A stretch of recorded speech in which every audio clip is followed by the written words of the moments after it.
என்னடி பண்ணிட்டு இருக்க? கார் ரேஸ்ப்பா. கார் ரேஸா? அது 5000 ஆகுமே. நான் உனக்கு போடவே இல்லையா, அப்புறம் எப்படி விளையாடுற? நீ கொடுக்கலனா நீ வீடு செலவு கொடுத்த பணத்துல மிச்சம் பண்ணி நானே வாங்கிக்கிட்டேன். மிச்சம் பண்ணி நீ வாங்கிட்டியா? நம்புற மாதிரியே இல்லையே. இது இப்ப பண்றான். ஹலோ சொல்றா. மச்சி, சுஜி என் வைஃப்ட 5000 வாங்கியிருக்காப்புல. எனக்கு கொஞ்சம் எமர்ஜென்சி, நைட்டுக்குள்ள அனுப்பிச்சு விட. இது கேக்குறேன். சுஜி, என் ஃப்ரெண்டு மணி இருக்கான்ல? ஆஹா, பர்கர் வாங்கி போட்டு கொடுத்துட்டானா? சரி, ஆட்டை பலி கொடுத்துருவோம். என்ன சொன்ன?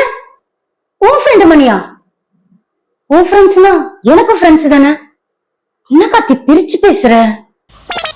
ஹலோ, அவ்வளவு எமோஷன்லாம் சீன் இல்ல. அவன் வைஃப்ட 5000 வாங்கினியா?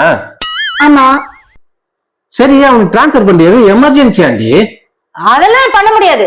அவருக்கு உன்னைய பிரிச்சு பேசுற அளவுக்கு நடந்துக்கிட்டாரு. அப்பவே அவர் ஃப்ரெண்ட்ஷிப் நான் கட் பண்ணிட்டேன். ஐயோ ஐயோ, நீ 1ஆம் தேதி பிறந்தாலும் கொடுக்குறதா சொல்லி வாங்கின.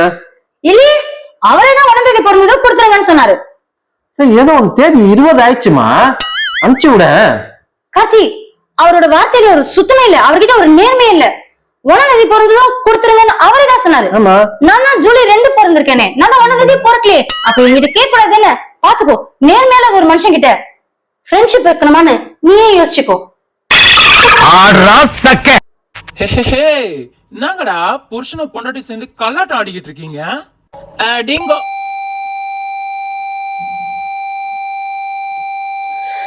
நான் இப்பயே அனுப்பிச்சிடா.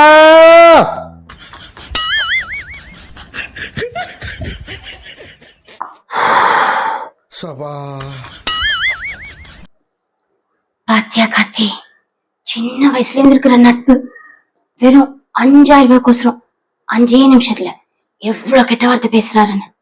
இப்படி ஒரு ஃப்ரெண்ட்ஷிப் உனக்கு வேணுமான்னு நீயே நல்லா யோசிச்சுக்கோ. அடிங்க.